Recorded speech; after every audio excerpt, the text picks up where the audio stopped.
Las consecuencias de las revoluciones de fines del siglo XVIII y principios del XIX fueron las siguientes. Primero, es fundamental entender que el proceso artístico está fuertemente vinculado a factores económicos, sociales y políticos, tanto de los procesos revolucionarios europeos como también los procesos específicos revolucionarios del territorio americano, bajo el dominio de potencias europeas con formas burocráticas coloniales en el periodo anterior, que es necesario tener en cuenta. Entre 1810 a 1910, buena parte del continente americano pasa a ser parte de esas posesiones coloniales, a construirse en una serie de heterogéneos países soberanos y autónomos. Son nuevas repúblicas que deberán organizarse internamente e insertarse en el mundo económicamente globalizado en el que se expande rápidamente el desarrollo de la revolución industrial. Si bien se hace referencia predominantemente a la Argentina, muchos de estos procesos son previos y comunes a varios países que formaron parte del Imperio Español en América. El gran proceso del siglo XIX de manera global se podría organizar a partir de dos grandes periodos. El primero es caracterizado por las revoluciones de independencia, los procesos bélicos de gran escala que no solo suponen el enfrentamiento de tropas criollas con tropas españolas que buscan reinstalar el sistema colonial, sino también luego de establecidos los procesos de independencia se van a desarrollar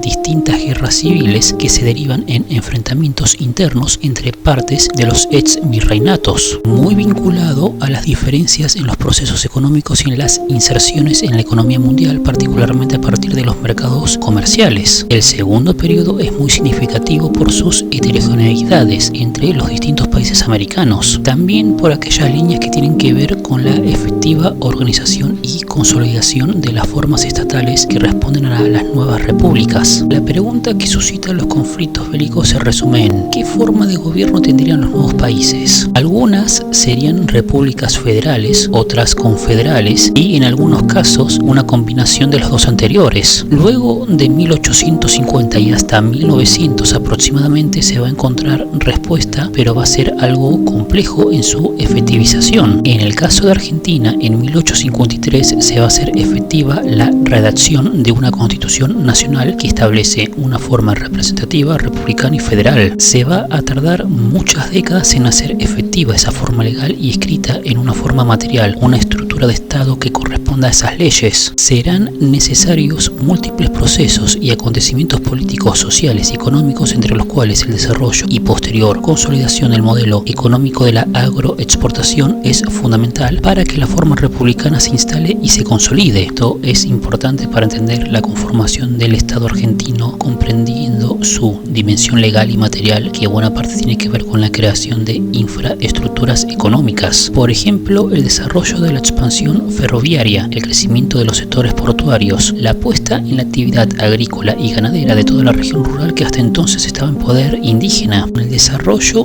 de infraestructuras burocráticas que organizarán los aspectos de la vida ligada a lo privado, como son las actas de nacimiento, la educación básica, los casamientos, defunciones, etc. Que hasta este momento estaba en territorio de lo eclesiástico, pasando a ser responsabilidad del Estado, incluso la educación pública. Es importante porque abre una tercera dimensión, que es la dimensión simbólica. Si bien tiene mucha relevancia la composición del cuerpo jurídico, el desarrollo de los códigos civiles, comerciales, la transformación social profunda que implicó la implementación de leyes que estimularon la inmigración europea, el desarrollo de sistemas de transporte que movilizaron las personas y las materias primas, hay también una construcción simbólica que va a ser la que posibilita la decisión de ciertas características que tienen que ver con la identidad argentina, entendiéndola como una construcción que no está atada al azar, que es un proceso no ingenuo ni inocente, sino que está vinculado a las estructuras del poder y a las diferencias en la posición del poder. Los cambios se darán no solo en Argentina, sino también en los procesos americanos en general. Las imágenes y la producción estética en general, por ejemplo la arquitectura, van a ir haciéndose más complejas y transformando en general sus funciones, temas y condiciones de producción y circulación. Durante todo el proceso colonial era habitual la producción de imágenes ligadas al mundo de lo religioso. Sin embargo, a partir de los procesos de independencia en adelante, la iconografía va a adoptar toda una serie de formatos y temas diferentes. Primer eje, aunque en términos técnicos y estéticos la pauta general va a estar ligada al desarrollo europeo, por un lado primero está el anclaje a lo europeo, como se dijo, la mirada europea y también el desarrollo de las artes en Europa. El segundo eje a tener en cuenta es que hay una enorme importancia de lo político. Ocurrirá una vinculación muy temprana entre las imágenes y los procesos de poder político, dando un elemento distintivo a la producción artística, sobre todo a la del Río de la Plata. Dicha caracterización nos invita a revisar nuestras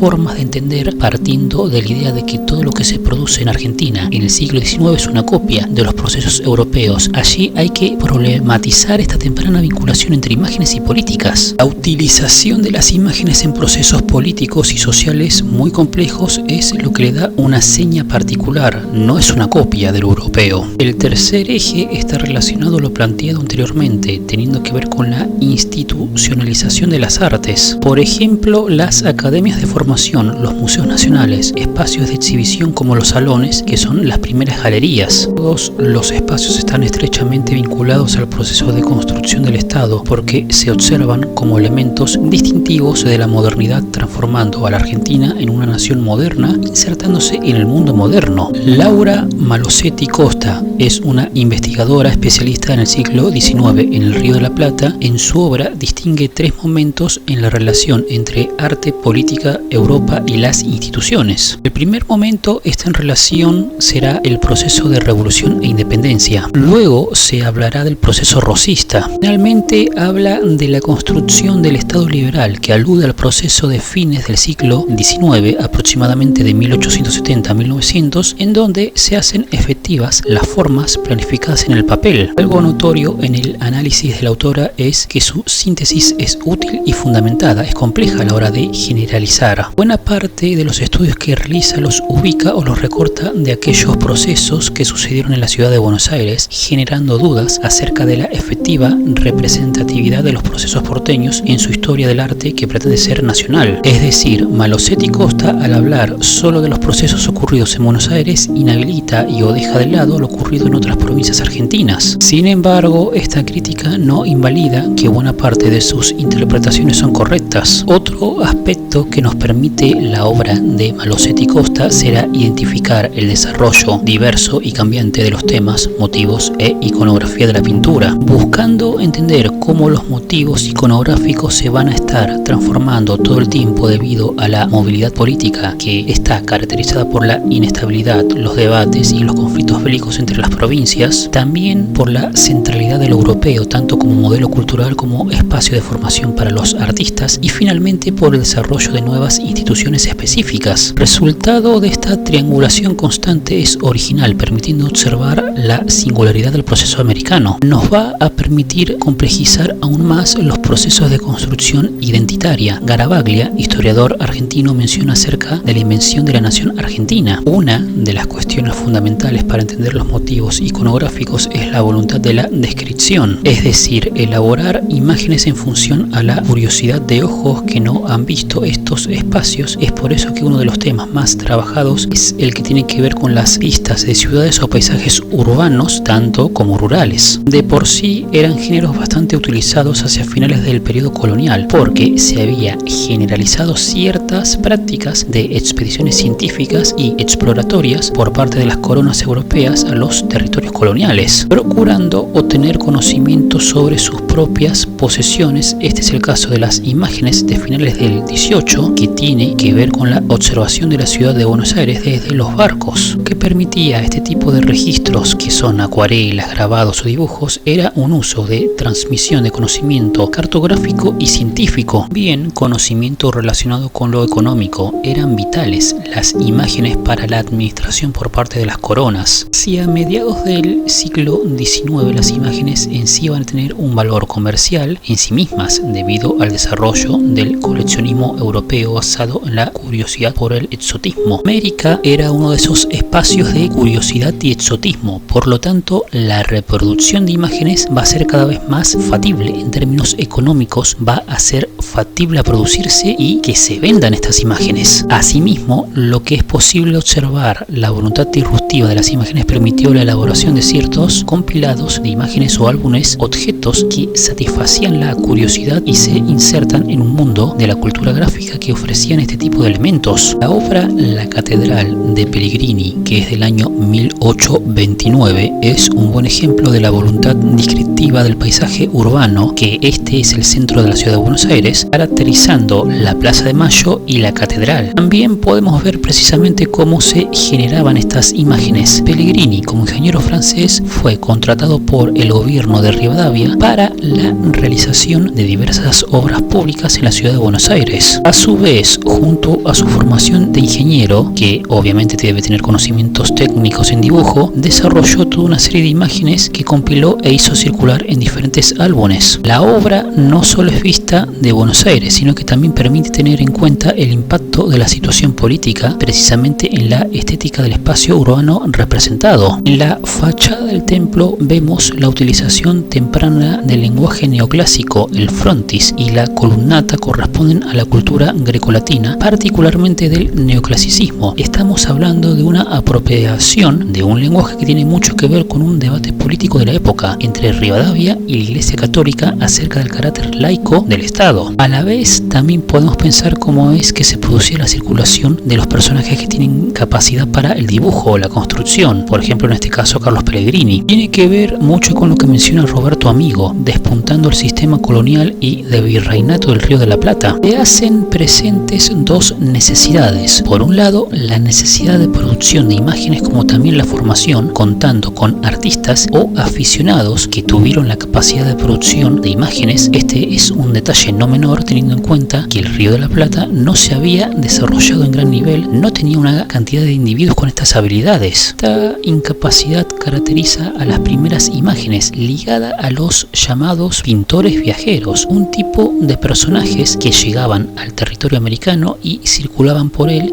generando imágenes por encargos europeos o no, por ser actividades complementarias a otros trabajos encargados por los estados. Un ejemplo de ello es trabajos relacionados a la construcción de edificios públicos del estado, como en el caso de Pellegrini. En la obra La pisadora del maíz de Juan Pedro León Palieri, que tiene que ver con la reproducción del habitante de La Pampa, también va a tener mucho que ver con el desarrollo de miradas ya no tan europeas, sino que fueron revisionadas en un género local que es el americano. En el caso de Vista de Valle de México con volcanes y lago Texcoco de Joan Moritz Rugendas, que a diferencia del caso de Buenos Aires, en el que la representación que se hace es a partir del espacio urbano, poblado de actividades económicas de sus habitantes, actividades ligadas a la vida cotidiana, en el caso mexicano, la obra fue también realizada por un pintor viajero, realizando una representación basada en lo descriptivo, que es decir, la vegetación del Valle de México, espacio del Valle de México y sus montañas. Claramente hay una voluntad de describir y transmitir las características específicas. También hay una voluntad de representar lo costumbrista en una proporción menor. Vemos la representación de la población criolla mexicana en su ambiente, pero las imágenes representan visiones que oscilan entre lo científico, lo exótico, lo pintoresco e incluso lo ingenuo. Una mirada que despoja a todos los sectores sociales de factores que representen el conflicto, desigualdad y vulnerabilidad. Gaucho y su entorno rural se representa a partir de composiciones ligadas a lo tradicional y academicista, pero no se hace ninguna valoración que trascienda la mera representación del motivo. En principio, la mirada de los pintores viajeros promueve una forma de representación de lo identitario que enfatiza construcciones fuera del tiempo y del espacio, al ser despojadas de sus aspectos conflictivos. Sin embargo, las imágenes no han perdido su eficacia ni su circulación, porque existe toda una tradición de la escena costumbrista que se mantiene hasta el presente. No todas las escenas costumbristas van a continuar con este tipo de formato, pero es llamativo teniendo carácter vinculado con el proceso político. El género costumbrista, a partir de la instalación del rosismo como sistema de gobierno, va a ir progresivamente adoptando el género con usos políticos fuertes. El caso de Carlos Morel, uno de los actores más ligados al sistema de gobierno rosista, la escena que genera en La Payada, en la pulpería de 1840, es del tipo descriptivo, representa una actividad social típica de la zona rural, un momento de sociabilidad ligada al ocio de los habitantes rurales. Sin embargo, desde el título y el uso del color, la obra no es ingenua, sino que refiere de una manera más o menos evidente a una situación política, al gobierno de Rosas y particularmente a las enormes disputas y enfrentamientos durante el rosismo. Como características puntuales encontramos la utilización del rojo punzó intenso, elemento identificatorio del rosismo. Deja en claro la filiación política en la obra. Empieza a quedar claro que la narrativa de la obra, aquello que la obra está contando, ya no apunta a la curiosidad, a la mirada que no conoce, y a partir de la imagen va a acceder a una sociedad exótica, sino que hace foco en la emergencia de los problemas de las nacionalidades. Una narrativa letrada sobre el mundo rural que está muy ligada a la política y en última instancia esa forma de entender establece límites, definiendo cómo es que se comprende aquello que estoy viendo. Lo que relata la escena es un momento que de alguna manera canaliza violencia contenida. Una payada es una situación de enfrentamiento verbal ingenioso y juguetón, un duelo que evidencia posiciones antagónicas. Desde el título hay una voluntad de explicar una situación de antagonismo social o político. Por el otro lado, el mismo momento de la payada alude a momentos de violencia. En primer plano se ven distintos elementos tirados en el piso junto a un cuchillo. Todo alude muy sutilmente a esa situación conflictiva de lo político que se vivía en el gobierno de Rosas con sus opositores y se traslada a lo social. La imagen observada es una imagen que no está pensada para la mirada europea, debido a que un europeo difícilmente pudiera leer todas las referencias a la violencia, a la oposición política y al momento de conflictividad social. Sin embargo, hay una presencia europea en la obra en términos compositivos. Veremos una recuperación muy clara del romanticismo francés, presente en el uso del color expresivo y muy cargado, un predominio del color ligado a un romanticismo, una composición triangular, imagen centralizada y clara que funciona como un relato. Hay toda una estética ligada al romanticismo debido a la formación europea del autor. A la vez hay una carga de contenidos profundamente criolla y americana. Roberto Amigo habla de que la premisa de la descripción luego de las declaraciones de las independencias y de las crisis de los gobiernos post-revolucionarios se va a ir instalando